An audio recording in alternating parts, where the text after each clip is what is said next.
아침 죄전을 찾으신 여러분들에게 하나님의 은혜와 평강이 함께 하시기를 축복합니다. 옆에 분들 한번 바라보고 반갑게 인사 나눴으면 좋겠습니다. 잘 오셨습니다. 하나님은 당신을 사랑하십니다.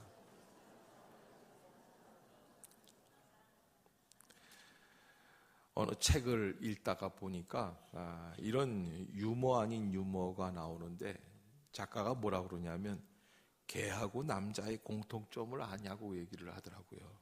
참 기가 막혀서 제가 한번 옮겨보는데 개하고 강아지하고 남자의 공통점이 있는데 첫째가 둘 다 털이 많다. 이렇게 돼. 두 번째는 먹는 거는 일일이 챙겨줘야만 한다. 세 번째는 시간 내서 놀아줘야 한다. 네 번째가 복잡한 말은 못 알아듣는다. 그렇게 돼. 참. 다섯 번째는 버릇을 잘못 들이면 평생 고생한다. 뭐 이런 그래서 내가 이 얘기를 했더니 누가 인터넷에서 그것만 있는 게 아니라고 그러더라고요. 그래서 남자가 그래도 강아지보다 편한 게 또 있다는 거예요. 그래서 돈을 벌어온다. 이게 강아지보다 낫다는 거예요. 두 번째는 극히 일부를 제외하고는 출입 제한을 받지 않는다. 남자랑 같이 못 갈 데가 없죠. 뭐 여탕 이런 데만 못 가는 거지. 세 번째는 약간의 난이도가 있는 심부름을 시킬 수도 있다. 그 다음에 네 번째, 혼자 두고 놀러 다녀도 상관없다. 뭐 이렇게. 강아지는 다 챙겨줘야 되잖아요. 먹는 거라든지 이런 건데. 그런데 또 그게 있으니까 강아지가 남자보다 좋은 이유도 있다. 그러고서는 또 나왔어요. 두 마리를 함께 키워도 뒤탈이 없다. 그 다음에 강아지는 시부모가 없다. 세 번째, 이유 없이 외박하고 돌아와도 꼬리치면서 반겨준다. 세상에 사람들이 강아지를 요즘처럼 좋아하는 시대가 있을까 생각이 들어요. 지난 몇 주 전인가요? 제가 군산 동북교회 가서 재직 수련회 인도하러 갔는데 그날 밤에 이제 인도 마치고 집회 마치고 들어와서 그 목사님 가정에 가서 초대받아서 같이 다과도 먹고 얘기도 나누고 그러는데 강아지가 이렇게 쪼로록 나오는데 그 이 목사님이 강아지 좋아하는 사람이 아니거든요. 좀 냉정한 사람인데 강아지를 보더니 쫙 앉더니 입에다 대고 뽀뽀를 해요. 그래서 내가 아니 사람이 저렇게 바뀌었나? 아니 어떻게 해서 그렇게 됐냐 그랬더니 10년 동안 군산에 혼자 떨어져 있으려니까 친구들도 없고 우울증 같은 게 와가지고 아이고 얘를 사랑하는 얘는 그냥 먹는 것만 주면 좋아한다고. 제가 뭔가 생각을 했냐면 요즘 사람들이 강아지를 좋아하는 이유 중에 한 가지가 강아지와 주인과의 사랑은 쌍방간의 교류는 있겠지만 어떤 면에서는 일방적인 사랑이 될 수 있다. 무슨 얘기냐면 강아지는 뭐만 주면 돼요? 먹을 거만 주고 아프면 병원에 데리고 가고 그러면 되는 거예요. 그런데 사실 이 쌍방간의 진정한 교제가 이루어질 수 있는 그런 관계가 건강한 관계예요.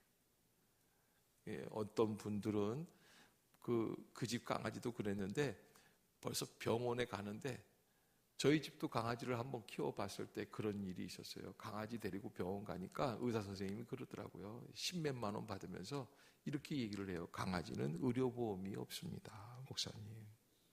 목사니까 좀 싸게 해드리는 겁니다. 그러면서 10몇만 원 받더라고요. 기가 막혀요. 여러분 그런데 제가 10몇만 원 드린 건 고사하고 몇십만 원, 몇백만 원 투자해도 아깝지가 않고 죽은 거를 또 살려서 데리고 들어오는 주인들도 있어요. 근데 이렇게 좋아하는 이유 중에 하나가 어쩌면 점점 개인주의화되는 사회 현상에 나타나는 모습이 아니겠는가 생각이 듭니다. 왜? 내 강아지예요. 나만 이뻐하는 거예요. 저거 없으면 안 돼요. 밖에 나가서는 좀 쌀쌀맞게 굴어도 얘는 데리고 살만한 거예요. 그렇게 개인주의화되는 이 사회의 극단적인 현상이 아닌가 생각이 듭니다. 그런데 여러분 제가 왜 이 강아지 얘기를 이렇게 오래 하느냐? 사실은 기독교는 개인주의화 할 수 있는 신앙이 아닙니다. 이 기독교는 개인만 믿고 개인만 구원받고 개인만 살아가고 나 혼자 믿는 게 아니에요. 만약에 기독교가 개인주의적 구원 안에만 머문다면 우리는 여기에 이렇게 같이 다 함께 모일 필요가 없어요. 오늘 오후에도 우리가 구역연합 예배로 모이려고 하는데 구역으로 모일 필요가 없습니다. 예배만 각자 드리고서 그냥 싹 흩어지면 되는 겁니다. 그런데 이 기독교라고 하는 것은 본래적으로 내가 하나님 앞에서 내 개인이 구원받지만, 내가 거듭났지만 그 은혜를 어떻게 하는 겁니까? 공동체로 함께 누리는 것입니다. 그래서 시편 133편에는 형제가 모여 연합함이 어찌 그리 선하고 아름다운가. 그러니까 기독교가 추구하고 있는 신앙의 모습은 무엇이냐? 함께 어우러져서 구원의 은혜를 함께 나누는 신앙이 바로 이 기독교가 추구하는 신앙이에요. 그런데 오늘 본문 이 17절부터 24절까지 우리가 읽었지 않습니까? 이 내용을 오늘 잘 보면 이 내용에서 바울이 지금 유대주의, 율법주의를 꾸짖고 있는 것을 보게 돼요. 유대주의와 율법주의, 형식주의를 꾸짖고 있는 이유가 있습니다. 유대주의 자체가 사실은 어쩌면 세상과 단절을 하고, 왜? 우리만 구원받은 백성, 우리는 선민, 우린 선택받은 백성이고 다른 이방인들은 다 어떻게 해요? 죽어 마땅한 자예요. 짐승만도 못한 사람들이에요. 그래서 개만도 못한 사람들이라고 이방인을 얘기를 해요. 그게 유대인들의 특징이에요. 그러니까 바울이 볼 때 유대주의라고 하는 이 사상 자체는 어쩌면 우물 안에 갇혀있는 개구리 같은 그런 신앙이라는 거예요. 자기들끼리만 좋다고 하니까. 여러분, 만약에 우리 교회도 말이죠, 세상과 단절을 딱 끊어놓고 우리끼리만 다 같이 그냥 먹고 살고 우리끼리 거래하고 우리끼리만 좋다. 야, 저 집사님 참 믿음 좋습니다. 저 장로님 참 믿음 좋습니다. 저 권사님 참 믿음 좋습니다. 자기들끼리만 참 이렇게 하고 세상에 나가서는 깍쟁이 짓 하면 우리도 유대주의랑 똑같은 거예요. 율법주의적 신앙과 똑같은 겁니다. 그 바울이 그래서 이 율법주의, 유대주의를 지금 질타하고 있습니다. 더 놀라운 거는 지금 여기에서 꾸짖고 있는 유대주의는 어떤 유대주의냐? 예수 그리스도 기독교 안에 들어와 있는 율법주의입니다. 여러분, 유대인들이 다 예수 믿죠. 유대인들이 모여서 예수 믿고 변화받은 게 예루살렘 첫 초대교회예요. 그런데 그들이 나와서 예수님을 믿었어요. 거듭났어요. 십자가의 은혜를 받았어요. 그런데 그러면 뭐해요? 유대주의 안에 갇혀 있는 거예요. 이방인들을 다 터부시하는 거예요. 예수 믿는 것하고 그리고 이방인들 대하는 태도는 변함이 없는 거예요. 바뀌지가 않았어요. 예수 믿으면 내가 이방인들 대하는 태도가 달라져야지 돼요.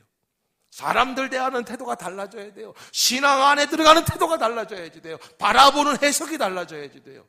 그런데 똑같은 거예요. 그래서 바울이 답답한 거예요.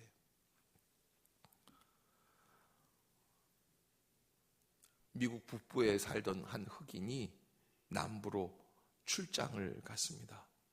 미국 남부는 아직까지도 유색 인종, 인종 차별이 있는 그런 지역이에요. 그걸 레이시즘이라고 하지 않습니까?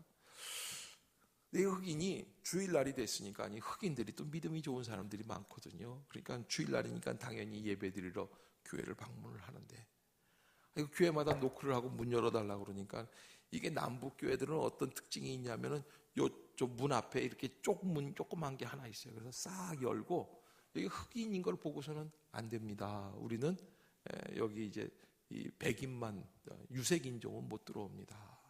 교회가 그래요. 그렇게 해서 탁 문을 닫아버리고 그래서 그 남부에 가면은 와스프라고 하는 그런 아예 연맹 자체가 돼 있어요. 그 KKK단도 그런 스타일인데 그게 뭐냐면 파이트 앵글로 섹슨 프로테스탄트라는 거예요. 와스프라고 하는 건데 이거는 너무 인종차별주의자들이에요.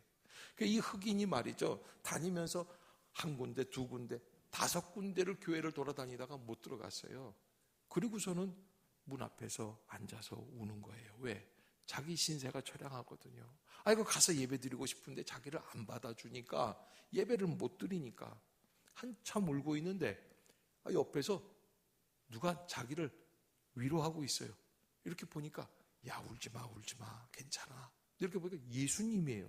이 흑인이 깜짝 놀랐어요. 아니 주님 지금 저 안에서 당신께 지금 예배 드리고 있는데 주님 여기 계시면 어떻게 합니까? 그러니까 주님이 거면쩍게 웃으시면서 나도 유색인이잖아 그러셨다는 거예요.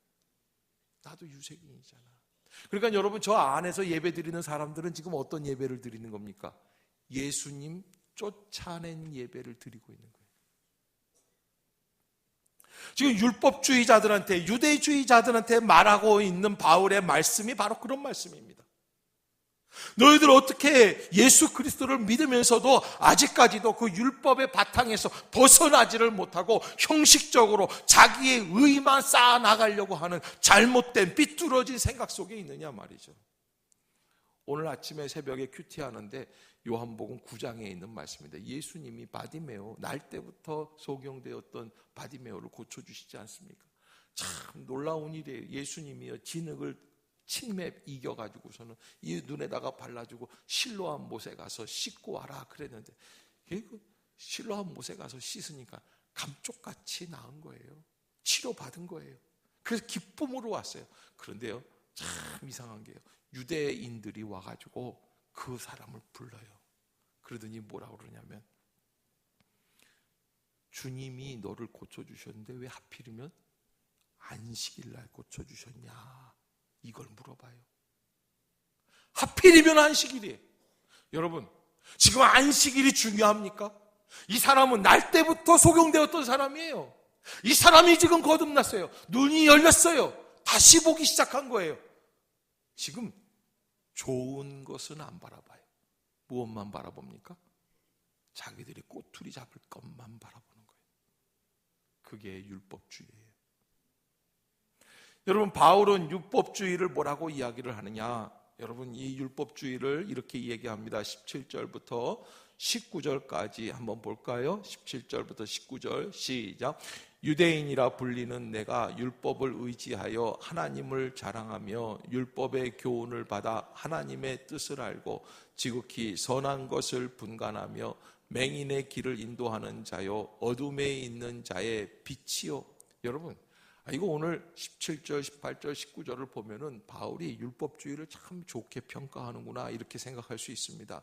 유대인이라 불리는 너희가 율법을 의지하고 하나님을 자랑하고 맞는 얘기예요. 율법의 교훈을 받아 하나님의 뜻을 알고 지극히 선한 것을 분간하고 맹인의 길을 인도하는 자, 어둠에 있는 자의 빛이요. 여기까지는 좋아요. 그런데 그 다음 절 20절을 가보면 기가 막힌 말씀을 합니다. 20절 한번 봅시다. 시작.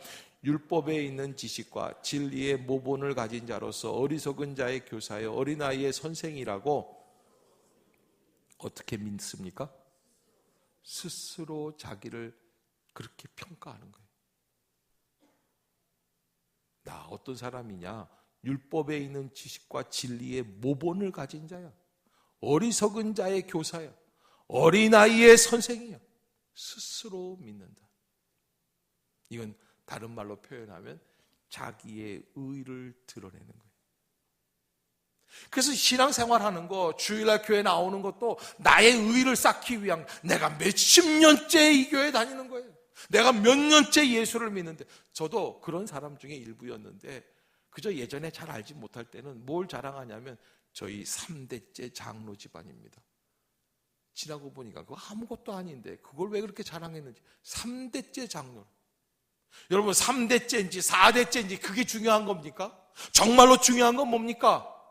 그러면 3대째 장로로 지내는 사람답게 믿느냐, 이게 중요하죠. 지금 처음 예수님 영접하고 지금 처음 감격으로 살아가는 사람도 나보다 더 잘 믿는데 내가 3대째 믿은 것만 자랑하면 그게 되겠느냐 말이에요. 바울은 바로 그런 율법주의, 자기의 의를 나타내는, 그래서 율법에 있는 지식과 진리의 모본을 가졌다고 그러면서 어리석은 자의 교사, 어린아이의 선생이라고 스스로 믿는다. 이 말씀처럼 무서운 말씀이에요. 스스로 믿는다. 자기 자신을 스스로 인정하는 거예요. 하나님이 인정해 주시는 게 아니에요. 내가 나를 인정하는 거예요. 율법주의에 이런 좋은 것들이 있긴 있지만 딱 한 가지 없는 게 있다면 그게 뭐냐? 은혜가 없어요. 은혜가 없어요. 율법주의는 형식만 있어요. 의무만 있어요. 자기 과시만 있어요. 그리고 진정한 은혜가 없어요. 은혜는 뭐예요?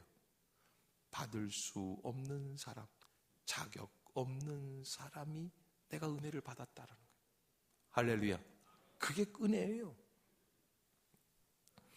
두 아이를 가진 어느 주부의 실제 숙입니다. 엄마가 어느 날 머리가 깨어질 듯이 아파서 병원에 갔더니 뇌종양 말기라고 하는 진단을 받게 돼요. 의사는 더더군다나 수술해도 성공한다는 보장이 50%도 안 된다는 진단이 나왔다고 말을 해 줍니다. 이 주부가 너무나 낙심이 되어 집에 돌아와서 집안 정리를 합니다. 통장들을 다 꺼내서 갚아야 할 것, 받아야 할 것 다 적어서 장부에다 적어서 남편한테 내밀면서 이렇게 말했다고 합니다. 여보, 제가 죽은 뒤에 재혼하셔도 좋지만 이 두 아이만큼은 잘 길러주세요.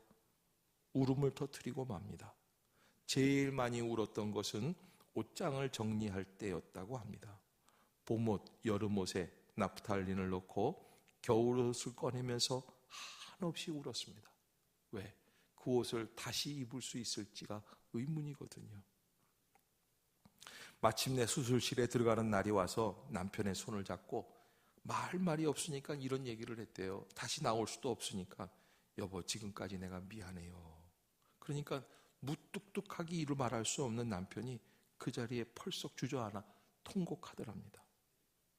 그렇게 들어간 수술실에서 다행히 성공적으로 수술을 마치고 그리고 항암 투병하고 2년이 지나고 다시 정상으로 회복이 되었다는 판결을 받고 아이하고 같이 첫 나들이를 가는데 큰아들이 저금통을 깨뜨려서 가발을 사왔대요.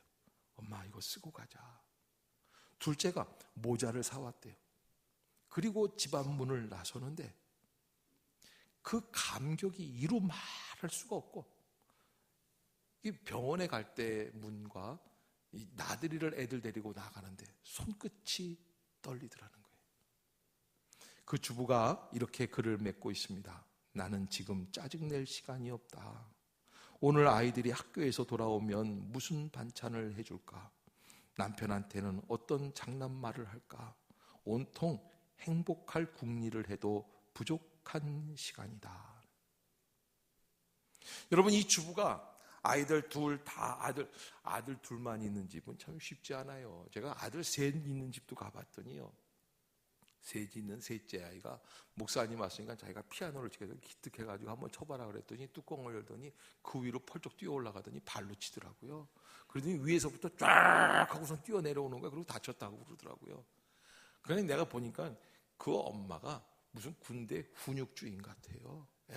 무슨 정상적인 엄마라고 할 수가 없어요. 그러니까 여러분, 남자애들만 키우다가 보면 엄마 목소리가 거세질 수밖에 없어요. 막 커지고 그 남편 박봉에 저금은 해야겠고 집도 상반해야겠고 뭐 어떻게 아이들 용돈도 주고 옷도 사줘야 되고 뭐 어떻게 때를 맞춰서 살아가려고 보니까 엄마 마음이 오그라들고 사실 이 엄마가 이 항암 투병을 하면서 바뀐 거는 전혀, 남편 그대로지, 애들 그대로지. 뭐만 바뀌었어요? 자기가 한번 죽음의 문턱에 섰다가 내려왔을 뿐이에요. 그런데 뭘 깨달아요? 은혜를 깨달았어요. 여러분, 인생에 있어서 사는 게 기적입니다. 지금도 중환자실 가보면 우리처럼 이렇게 앉아있기만 해도 나는 더 이상의 원이 없습니다 하는 사람들이 수두룩합니다.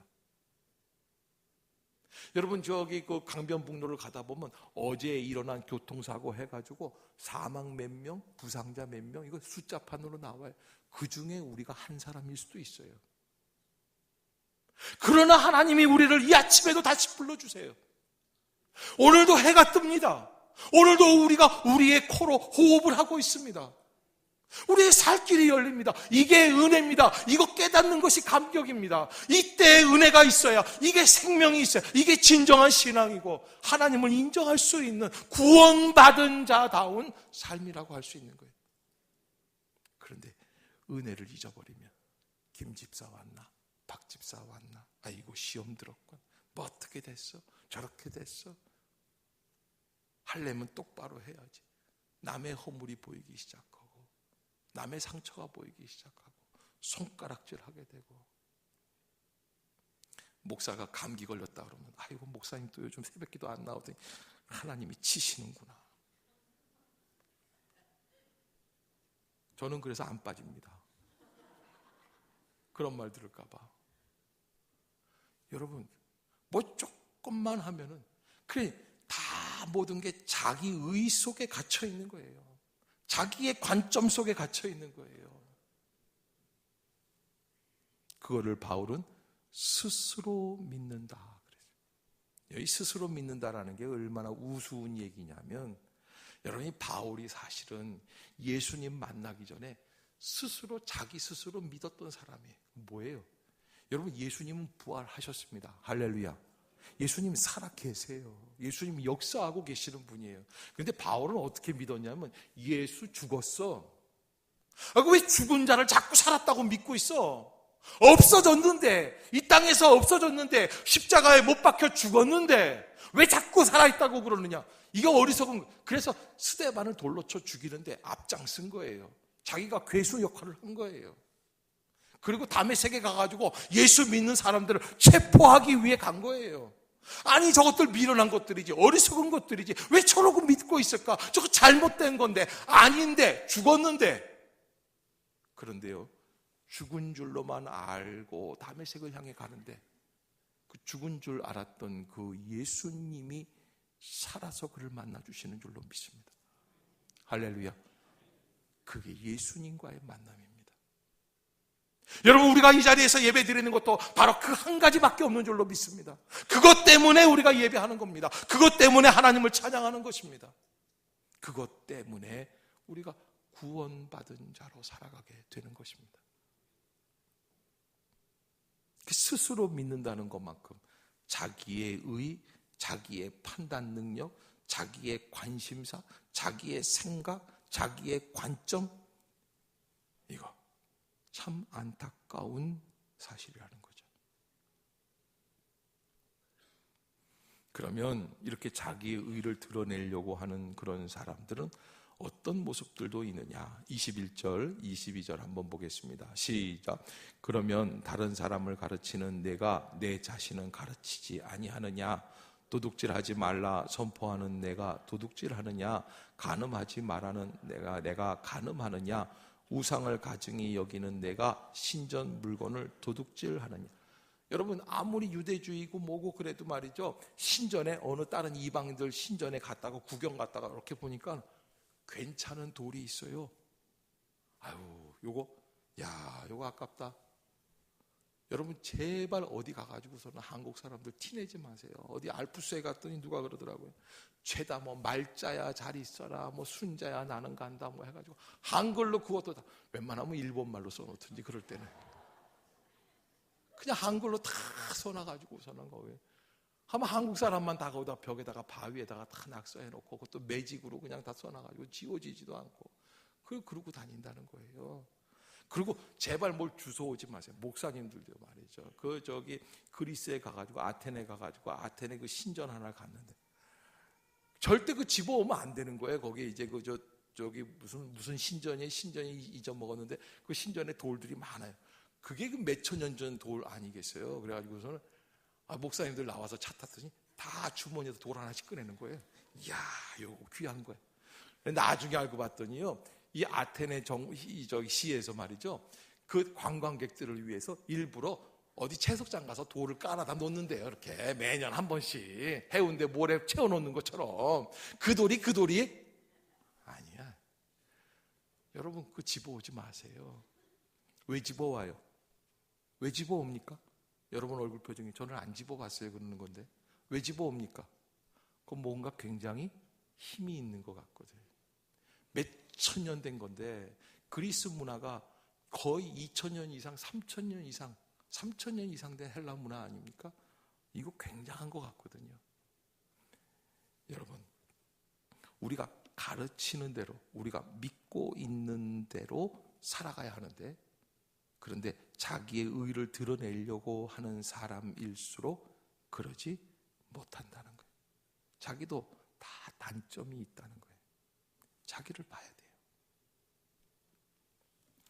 23절에는 23절, 24절 한번 봅시다. 기가 막힌 말씀이 나옵니다. 시작. 기록된 바와 같이 하나님의 이름이 너희 때문에 이방인 중에서 모독을, 아멘. 잘 믿는다고 믿은 사람들이에요. 열심을 내고 있습니다. 이 사람들처럼 열심이 없습니다. 그런데 바울은 바로 너희들 때문에 이방인 중에서 하나님의 이름이 모독을 받는다. 그렇게 말씀하고 있습니다. 잘 모르니까, 부활하신 생명의 복음을 잃어버렸으니까, 형식을 뛰어넘어 진정한 마음을 드리는 거룩한 산제사를 드리는 일들이 형식 속에서 다 사라져버렸기 때문에, 감동을 잃어버린 예배, 습관에 빠져버린 예배, 하나님의 은혜를 받지 못하는 예배, 말씀을 판단하고 정죄하는 예배 속에서는 하나님의 이름이 오히려 그렇게 신앙생활하면 모독을 받을 수밖에 없다는 얘기입니다. 왜? 말씀을 받으면서 자꾸 판단해요. 여러분, 복음에 있어서 제일 어려운 문턱이 뭡니까? 첫 문을 뛰어넘어야 될 때 자꾸 판단하는 거예요. 베트남 전쟁이 다 마치고 이제 각자 고향으로 미군들이 들어가는데 어느 저 지방에 있는 그런 가정에 엄마한테 아들이 전화를 겁니다. 엄마, 저예요. 너 어디냐? 아직도 안 오고. 왜 우리 동네에 있는 애들은 다 왔는데 너는 왜 안 오고 있냐? 예, 저 아직 워싱턴에 있어요. 너 못하러? 사실 제가 지금 친구 한 사람하고 같이 있어요. 야, 뭐하는 친구인데 걔는 왜 집에 안 가고? 그 친구가 사실은 월남전에서 저를 살리려고 두 다리를 잃어버려서 휠체어에 타고 있어서 제가 좀 도와줘야 돼요. 그래? 아이고, 그러면 좀 데리고 와라. 같이 있자. 그래. 그 엄마한테 그러는데 아들이 뭐라 그러냐면, 엄마, 며칠만 같이 있을 게 아니라 당분간 같이 살아야 될 것 같아요. 그럼 그때부터 엄마가 말이 없어요. 그건 예스의 노예요. 엄마가 한참 있다가 그건 좀 어려울 것 같다.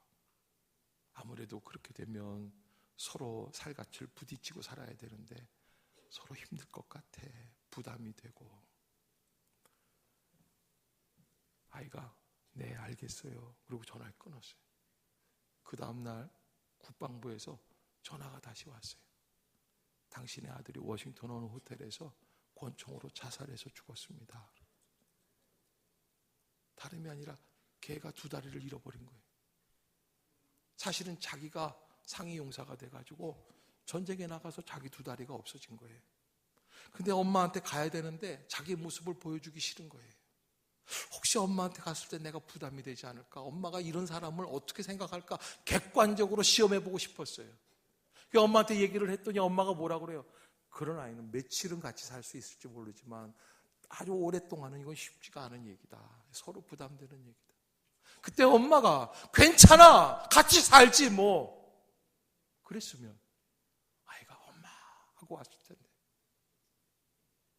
여러분, 우리가 남을 판단한다고 판단하지만, 남을 정죄한다고 정죄하지만, 구원받지 못하고 구원의 은혜를 입지 못하고 판단하고 정죄하는 거, 자기를 판단하는 거예요. 여러분, 로마서 2장에서 가장 우리가 놓치지 말아야 할 구절이 있습니다. 6절을 다시 한번 볼까요? 6절로 되돌아가 봅시다.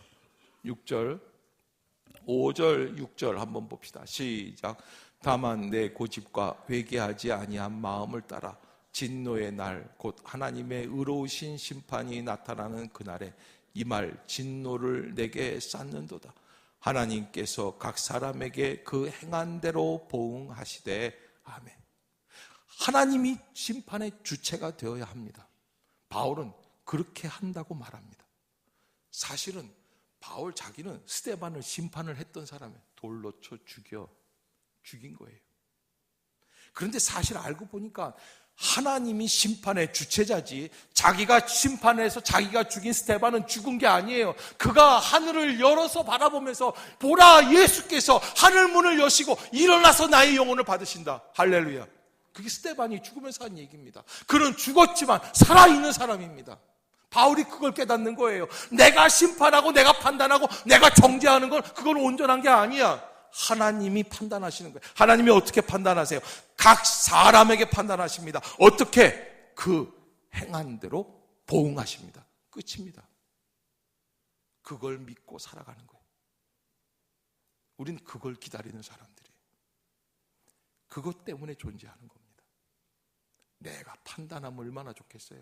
내 앞에서 적군이 쓰러지고 나를 핍박하던 원수가 쓰러지면 얼마나 기분이 좋겠습니까? 하나님은 그런 식으로 하지 않습니다. 하나님이 주체가 되십니다. 하나님이 갚으십니다. 무엇대로? 내가 행한 대로. 그 이상 그 이하도 없습니다. 그러면 우리는 하나님 앞에서 나는 과연 내가 어떻게 살아가야 하는가? 남의 허물들은 잘 보입니다. 왜 저 사람 왜 저렇게 행동할까? 저 사람 왜 저런 식으로 믿을까? 예배 드리는 자세가 왜 저럴까? 여러분, 저는 수도 없이 예배 드리면서 시험에 들기도 하고 은혜 받기도 하고 그래요. 그러나 정말 중요한 거는 이 목사 너는 제대로 믿고 제대로 예배 드리고 있냐? 여러분, 하나님이 나를 어떻게 보시느냐가 제일 중요해요. 그 앞에 겸손하게 머리를 조아리고 서 있을 수밖에 없어요. 왜? 그게 나의 영생의 소망을 결정하는 일이기 때문에 그렇습니다. 복음은 그 은혜의 감동을 다시 회복하는 일입니다. 그 은혜를 놓치지 마시기를 주의 이름으로 축복합니다. 기도하겠습니다. 사랑의 하나님 아버지,